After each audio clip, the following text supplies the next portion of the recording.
Hello, my sisters. I am so glad, I should say my sisters and my brothers. I am so glad that we are back together. It has been a couple of weeks since we've had a new video, and that's because we're sitting with a brand new passage. And it takes some time for me to sit with a passage when I allow the words to marinate and read it verse by verse and try to figure out what is going on in that passage and then determine what is that passage speaking to me. And it's always convicting, I will say, always convicting. And so we're sitting with 1 Samuel chapters 1 and chapter 2.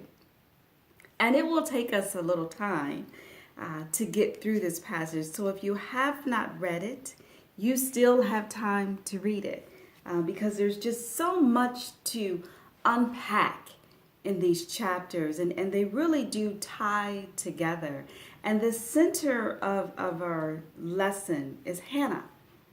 Hannah is a woman who is married to, it seems to be, the love of her life, Elkanah.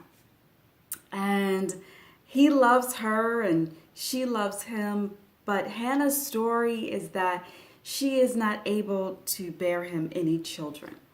And Elkanah is married to Peninnah, another woman, who has bore him many children. And she makes it known to Hannah that Hannah can't have any children. She just rubs it in her face and lets her know that she is the one who has blessed Elkanah with children and Hannah has not. And as the story unfolds, Hannah, I believe, gets fed up because in verse 9 it says, "Once when they had finished eating and drinking in Shiloh, Hannah stood up."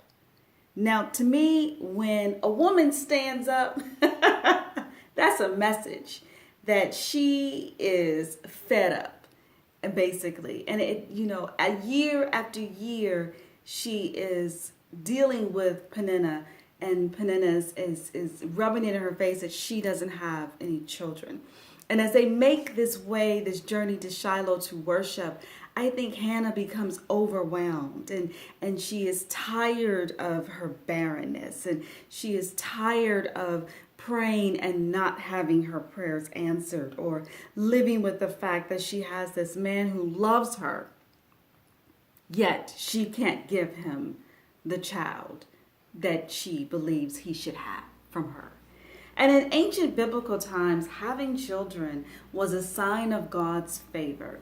So if you didn't have children, you were pretty frowned upon in society. And it wasn't just children, it was a son. And that's what Hannah is praying to God for. You see, God had closed her womb. It says that earlier in the passage that the Lord had closed her womb.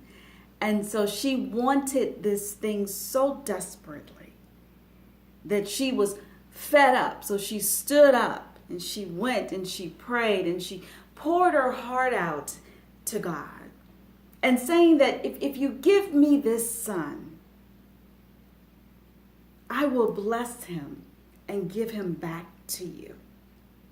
If you give me this son, I will commit his life to you.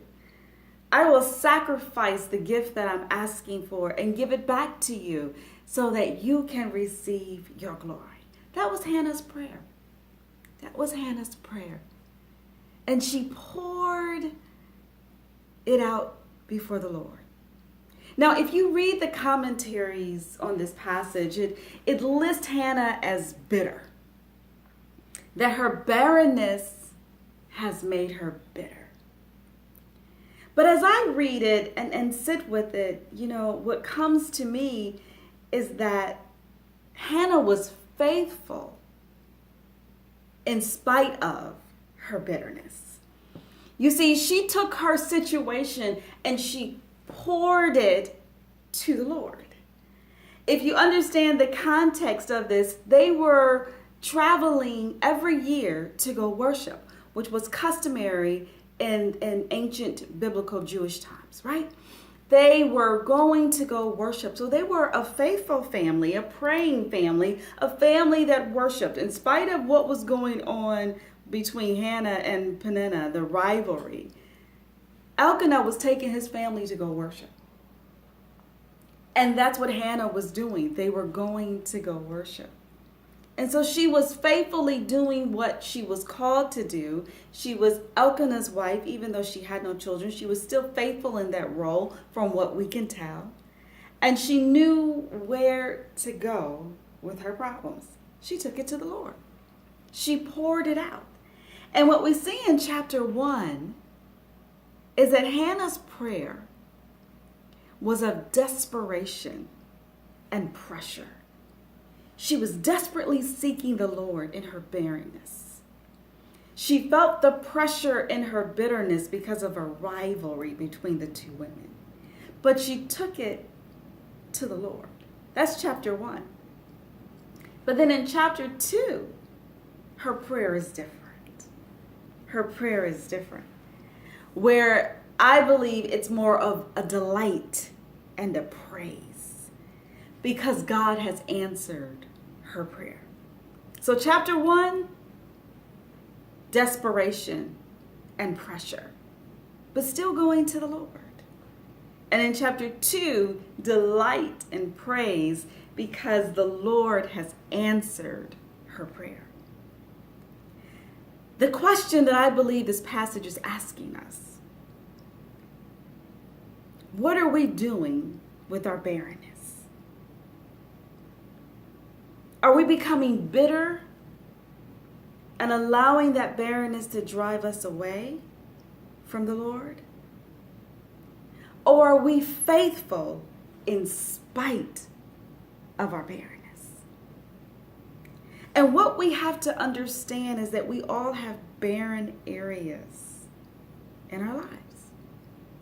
It's not necessarily about a woman who can't have a child, but it's about us praying for something that we do not yet have.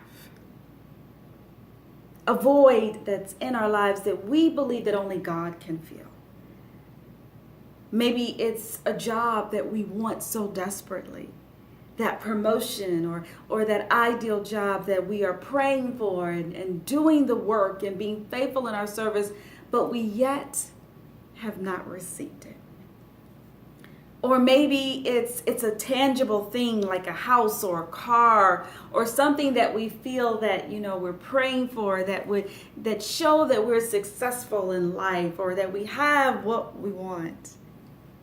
Or it could be a relationship.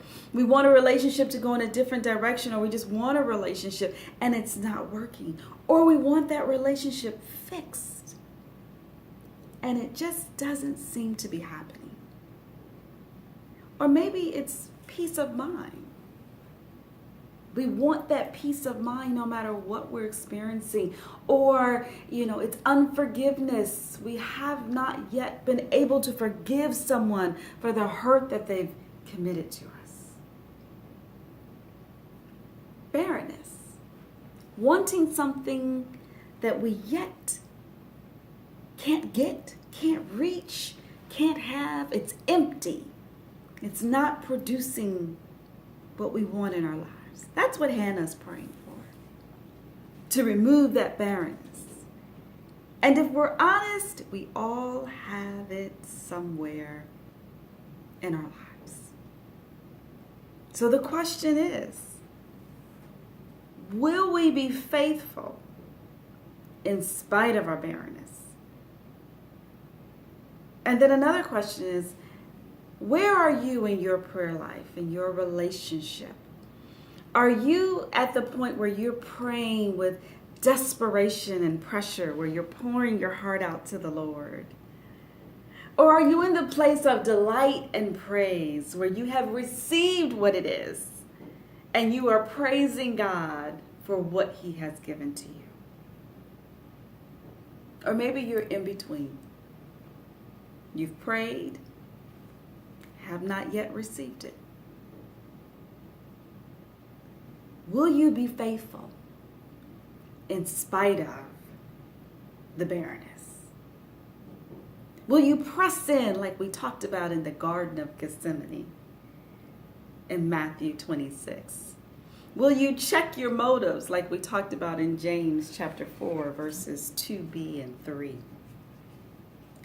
What will you do in spite of the barrenness that you're experiencing right now?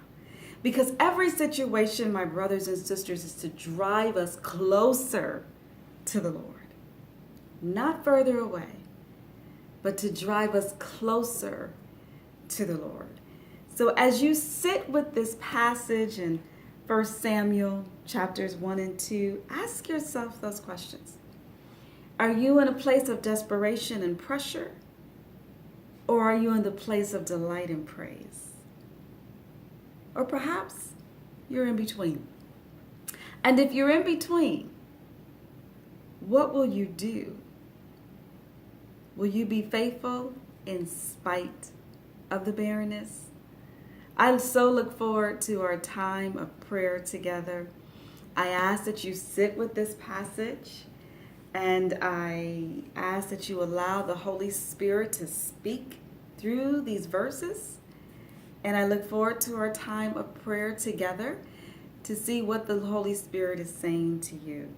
Be blessed, my brothers and my sisters, and until we meet again.